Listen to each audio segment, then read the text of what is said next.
Assalamualaikum warahmatullahi wabarakatuh.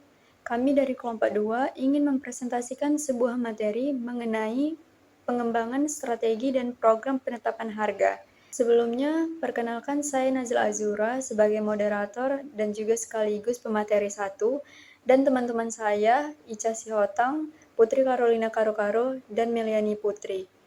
Baiklah, tanpa berlama-lama, izinkan saya untuk memaparkan dan menjelaskan materi ini lebih lanjut.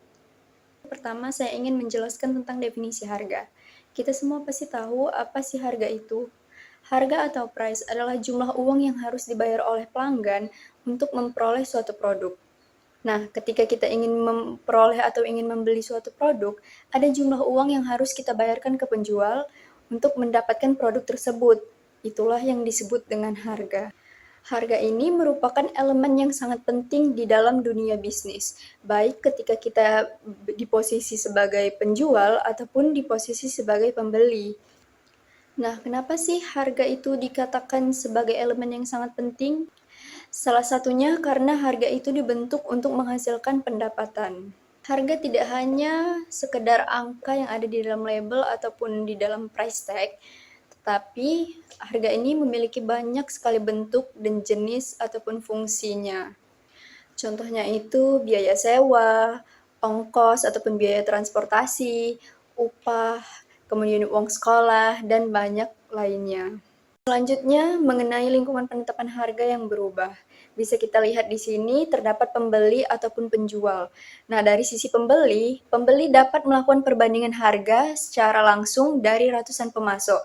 Tentunya sebagai pembeli kita pasti pernah melakukan hal ini, yaitu membandingkan harga terkait suatu produk di tempat A dan di tempat B.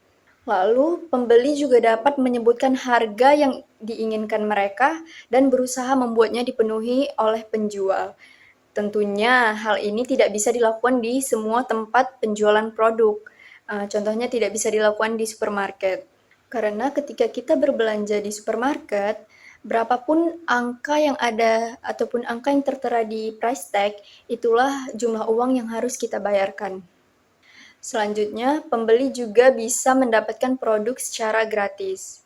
Nah, hal ini tentunya tidak selalu bisa didapatkan, tergantung situasi tertentu. Contohnya, ketika ada event-event tertentu tentang terkait suatu produk, ataupun ketika ada promo buy one get one.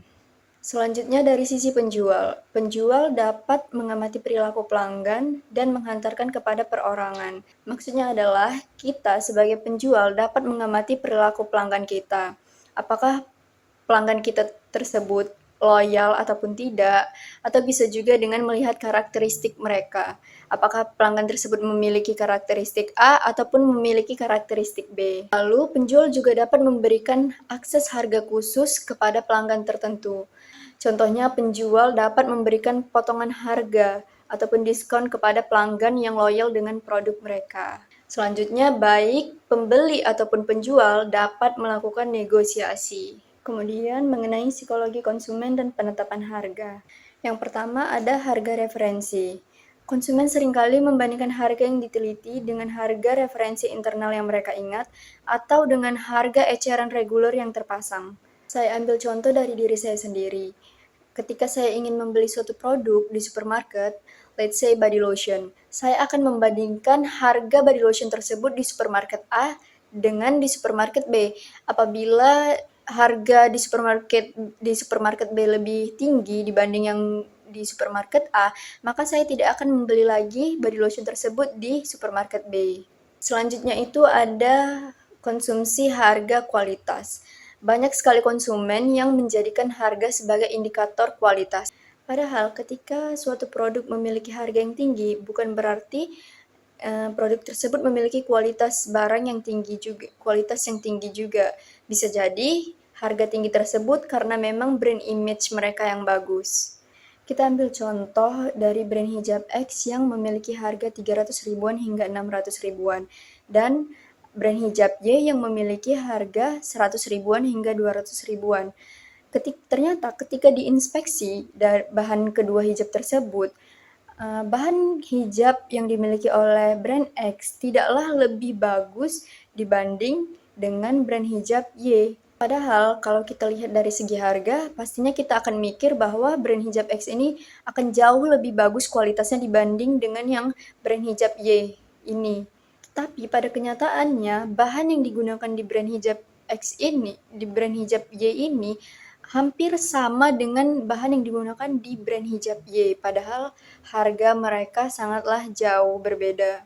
Nah, tapi kan kita taunya ada harga, ada kualitas. Ya, memang seperti itu. Tetapi kenyataannya tidak selalu juga begitu. Selanjutnya mengenai akhiran harga.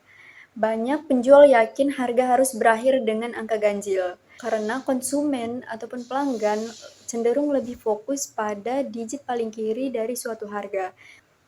Contohnya pelanggan yang melihat harga 299.000 berada dalam kisaran 200 ribuan, bukan 300 ribuan. Penetapan harga ganjil ini berguna untuk menciptakan persepsi yang lebih rendah terkait suatu harga dan dapat meningkatkan penjualan. Materi selanjutnya akan dibahas dan dijelaskan oleh pemateri selanjutnya. Nah, selanjutnya kita akan membahas penentuan kebijakan penetapan harga. Teman-teman, ada 6 langkah yang bisa dijadikan acuan untuk menetapkan harga. Langkah pertama, menentukan tujuan penetapan harga. Tujuan penetapan harga seperti mempertahankan kelangsungan hidup ataupun survival. Maksudnya itu, perusahaan menetapkan harga dengan mempertimbangkan pengeluaran biaya dan laba yang diinginkan. Sepanjang harga masih bisa menutup sejumlah harga tetap dan variabel yang dikeluarkan, maka dipastikan perusahaan akan tetap dapat bertahan. Yang kedua pastinya adalah mengejar keuntungan. Yang ketiga memaksimalkan pangsa pasar dengan harga penetrasi pasar. Nah, harga penetrasi pasar ini adalah strategi penetapan harga yang relatif rendah untuk produk baru ketika pertama kali diluncurkan di pasar. Tujuannya untuk mendapatkan pangsa pasar yang besar dengan cepat dan menarik minat konsumen secara massal. Misalnya PT Astra menawarkan sepeda motor merek Honda Legenda yang harganya itu murah dibandingkan sepeda motor lain untuk menguasai pangsa pasar motor bebek. Yang keempat ada pemerahan pasar maksimum atau harga skimming pasar. Nah, kalau skimming pasar ini kebalikannya dari si penetrasi pasar, yaitu strategi penetapan harga yang relatif tinggi untuk produk baru ketika pertama kali diluncurkan di pasar, dengan tujuan mendapatkan keuntungan yang besar dan mengembalikan modal yang telah dikeluarkan. Teknik skimming pasar ini dilakukan di segmen yang tidak terlalu berpengaruh oleh harga ya. Misal perusahaan Tesla mengeluarkan sebuah mobil dengan harga yang tinggi tapi mengutamakan kualitas, kenyamanan, dan keselamatan pengemudi. 5. Ada kepemimpinan kualitas produk. Perusahaan yang ingin menjadi pemimpin kualitas produk pasar dapat menetapkan harga yang tinggi. Misal brand fashion yang terkenal seperti LV, Chanel, dan lain-lain itu menetapkan harga tinggi dengan kualitas yang sama tinggi juga, yang pada kenyataannya juga mampu memimpin kualitas produk. Tujuan lain misalnya seperti tujuan sosial, misalnya sebuah lembaga pendidikan yang menutup sebagian biaya tetap dengan mengandalkan sumbangan dari publik untuk menutupi sebagian biayanya. Langkah kedua itu menentukan permintaan. Ada 3 cara untuk menentukan kurva permintaan. Yang pertama itu menganalisis sensitivitas harga. Ini adalah teknik di mana untuk mengevaluasi dampak perubahan harga terhadap permintaan produk atau jasa. Analisis ini nantinya membantu perusahaan memahami seberapa besar mereka dapat menaikkan ataupun menurun harga sebelum permintaan itu berpengaruh secara signifikan. Yang kedua itu memperkirakan kurva permintaan. Pastinya teman-teman sekalian sudah tidak asing ya sama yang namanya kurva permintaan. Nah, kurva permintaan sendiri itu adalah grafik yang menunjukkan hubungan antara harga suatu barang atau jasa. Semakin rendah harga itu, semakin banyak jumlah barang yang diminta. Untuk memperkirakan kurva permintaan, perusahaan dapat menggunakan data historis penjualan dan juga harga, melakukan survei konsumen, atau menggunakan teknik ekonometrik. Yang ketiga itu elastisitas harga permintaan.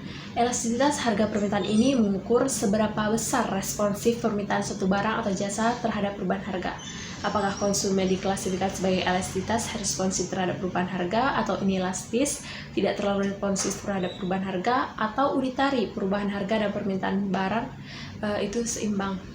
Langkah ketiga itu memperkirakan biaya. Jenis biaya seperti biaya tetap atau fixed cost, yaitu biaya yang tidak berubah meskipun terjadi perubahan dalam volume produksi atau penjualan. Contohnya itu sewa gedung, gaji karyawan tetap, penyusunan mesin, asuransi, dan lain-lain. Yang kedua biaya variabel atau variable cost, yaitu biaya yang berubah sesuai dengan perubahan volume produksi atau penjualan. Contoh biaya baku, biaya tenaga kerja tidak tetap, biaya utilitas seperti listrik dan air, biaya pengiriman. Nah, yang ketiga itu ada biaya rata-rata atau average cost. Biaya rata-rata ini adalah biaya total dibagi dengan jumlah unit yang diproduksi atau dijual. Jika total produksi adalah 100.000 dan jumlah unit diproduksi adalah 10.000, maka biaya rata-rata adalah 10 ya. Yang keempat ada biaya total atau total cost. Ini adalah jumlah dari seluruh biaya yang dikeluarkan dalam proses produksi penjualan. Contoh, jika biaya tetap adalah 50 juta, biaya variabel 30 juta, maka biaya total kita adalah 50 ditambah 30 sama dengan 80 juta. Selain biaya-biaya tadi, ada juga hal yang mempengaruhi atau memperkirakan biaya, yaitu produksi yang terakumulasi. Kurva pengalaman atau learning curve adalah konsep yang menggambarkan hubungan antara biaya produksi per unit dan jumlah kumulatif unit yang diproduksi seiring dengan berjalannya waktu. Kurva ini akan menunjukkan bahwa biaya per unit akan turun seiring bertambahnya pengalaman atau pembelajaran dalam memproduksi suatu barang. Hal ini disebabkan oleh beberapa faktor seperti peningkatan efisiensi proses produksi seiring waktu, yang kedua perbaikan dalam metode kerja dan optimalisasi, ketiga spesialisasi tugas dan pembagian kerja yang lebih baik, yang keempat teknologi yang lebih maju dan otomasi, yang kelima skala ekonomi atau economies of scale yang lebih besar. Langkah yang keempat dalam penetapan tujuan kebijakan harga yaitu menganalisis biaya, harga, dan penawaran pesaing. Model 3C terdiri dari cost atau biaya, customer atau pelanggan, dan kompetitor pesaing. Contohnya deh, coba kita perhatikan persaingan Grab dengan Gojek. Grab menawarkan harga sekian, di Gojek menawarkan harga sekian, ataupun dengan harga yang sama, tetapi dengan pelayanan servis yang berbeda. Hal ini menunjukkan adanya penawaran dari pesaing. Langkah yang kelima itu memilih metode penetapan harga. Metode penetapan harga seperti markup pricing, yaitu adalah menetapkan harga jual dengan menambahkan keuntungan tertentu pada biaya produksi atau biaya pembelian produk. Markup biasanya dinyatakan dalam persentase dari biaya. Yang kedua, target return pricing. Metode ini adalah harga untuk mencapai tingkat pengembalian investasi yang diinginkan perusahaan. Harga dihitung dengan mempertimbangkan biaya, volume penjualan yang diharapkan, dan tingkat ROI yang ditargetkan. Yang ketiga adalah volume titik impas. Metode ini menetapkan harga untuk mencapai titik impas, yaitu titik di mana total pendapatan itu sama dengan total biaya. Perusahaan perlu mengestimasi permintaan dan biaya untuk menentukan harga yang menjadikan laba sama dengan 0. Yang keempat ada metode penetapan harga berdasarkan nilai yang dipersepsikan. Metode ini menetapkan harga berdasarkan persepsi nilai yang dimiliki pelanggan terhadap produk atau jasa tersebut. Harga ini akan mencerminkan manfaat dan nilai yang dirasakan pelanggan. Yang kelima ada value pricing. Mirip dengan metode sebelumnya, metode ini lebih menekankan pada penetapan harga yang menawarkan nilai terbaik bagi pelanggan dibandingkan pesaing. Yang keenam ada going rate pricing. Metode ini menetapkan harga berdasarkan yang berlaku di pasar untuk produk atau jasa sejenis. Perusahaan akan mengikuti harga pesaing yang utama. Yang ketujuh ada action type pricing. Metode ini digunakan untuk produk atau jasa yang dijual melalui lelang. Harga yang ditentukan melalui proses penawaran kompetitif dari pembeli yang potensial. Nah, langkah keenam yaitu memilih harga akhir. Dalam menentukan harga akhir dari produk atau jasa, ada beberapa faktor penting yang perlu dipertimbangkan dalam mengembangkan strategi dan program penetapan harga. Yang pertama itu penetapan harga psikologis. Harga psikologis ini dianggap lebih menarik bagi konsumen, seperti harga yang berakhir dengan angka 9. Misalnya 9.999 dianggap lebih murah daripada harga bulat. Yang kedua itu menetapkan harga pembagian resiko dan keuntungan. Dalam situasi tertentu, perusahaan bisa menawarkan harga yang berbeda kepada pelanggan yang berbeda berdasarkan tingkat resiko atau keuntungan yang terkait dengan melayani mereka. Yang ketiga itu pengaruh elemen pemasaran lain. Harga harus disesuaikan dengan elemen bauran pemasaran lainnya seperti promosi, saluran distribusi, dan produk itu sendiri. Faktor yang keempat, kebijakan penetapan harga perusahaan. Perusahaan mungkin memiliki kebijakan penetapan harga tertentu, seperti penetapan harga yang berorientasi pada biaya, permintaan, atau persaingan. Faktor yang kelima itu pengaruh harga terhadap pihak-pihak lain. Harga dapat mempengaruhi persepsi dan perilaku pemangku kepentingan lain seperti pemasok, pesaing, pemerintah, dan masyarakat umum. Nah, dengan mempertimbangkan faktor-faktor kelima tadi, perusahaan itu bisa mengembangkan strategi dan program penetapan harga yang sesuai dengan tujuan pemasaran, target pasar, dan kondisi persaingan mereka. Penetapan harga yang tepat bisa membantu memaksimalkan pendapatan, meningkatkan pangsa pasar, dan menciptakan nilai bagi pelanggan. Materi yang ketiga yaitu mengadaptasi harga atau bisa kita sebut dengan penyesuaian harga. Yang pertama, penetapan harga geografis. Penetapan harga geografis mengharuskan perusahaan memutuskan bagaimana menetapkan harga untuk pelanggan di berbagai lokasi dan negara. Apakah perusahaan akan mengenakan harga yang lebih tinggi untuk pelayanan yang jauh untuk menutup biaya penggelapan yang lebih tinggi dan mengambil risiko kehilangan pelanggan? Apakah perusahaan akan mengambil usulan perdagangan barter dan bukannya mengambil pembayaran langsung dengan uang dalam berhubungan dengan pembeli asing? Banyak perusahaan harus mempertimbangkan untuk melakukan pertukaran jika memang mereka ingin berdagang dengan pembeli-pembeli tertentu. Berikut jenis pembayaran yang dapat dilakukan, yaitu yang pertama, barter. Sistem transaksi dengan tukar-menukar barang yang terjadi antara dua pihak tanpa perantara alat tukar, yaitu uang. Contohnya, ketika saya ingin membeli sepatu milik teman saya, namun uang saya tidak cukup, maka saya dapat menawarkan tas milik saya sebagai alat tukar. Itulah yang dimaksud dengan barter atau sistem tukar-menukar barang. Yang kedua, offset, penjualan dan penerimaan pembayaran penuh secara tunai, tetapi setuju untuk membelanjakan sejumlah uang di dalam negara tersebut selama periode yang ditentukan. Yang ketiga, transaksi kompetisi. Persaingan para penjual yang sama-sama berusaha mendapatkan keuntungan, paksa pasar, dan jumlah penjualan. Yang keempat, penjualan pembelian kembali.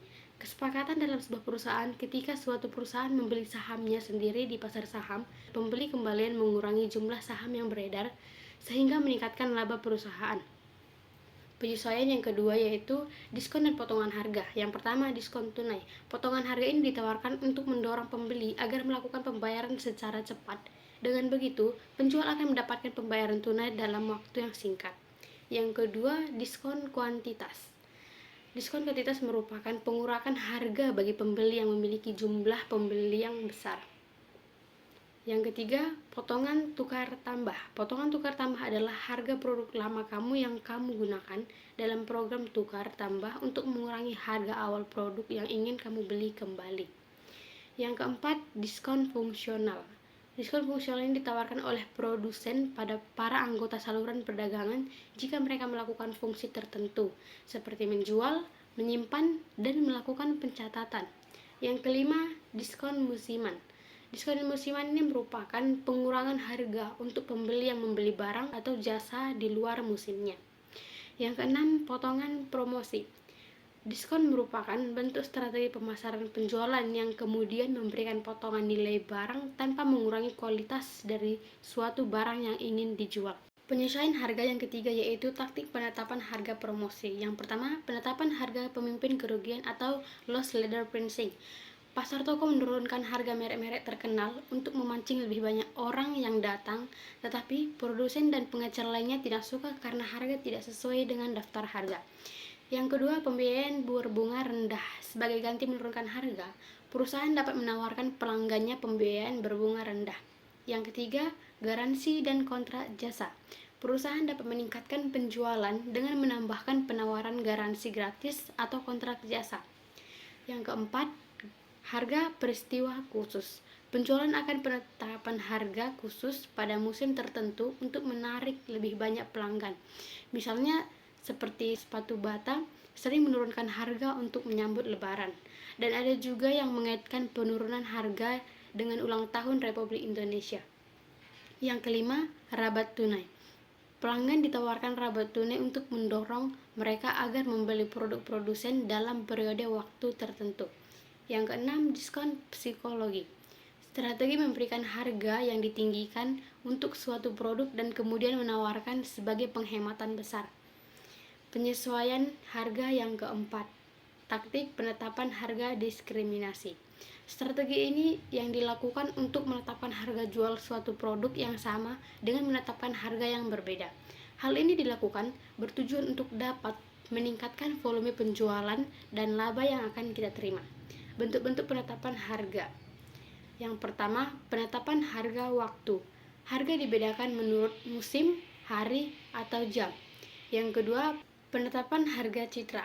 Perusahaan menetapkan harga yang berbeda untuk suatu produk yang sama berdasarkan perbedaan citra. Yang ketiga, penetapan harga saluran.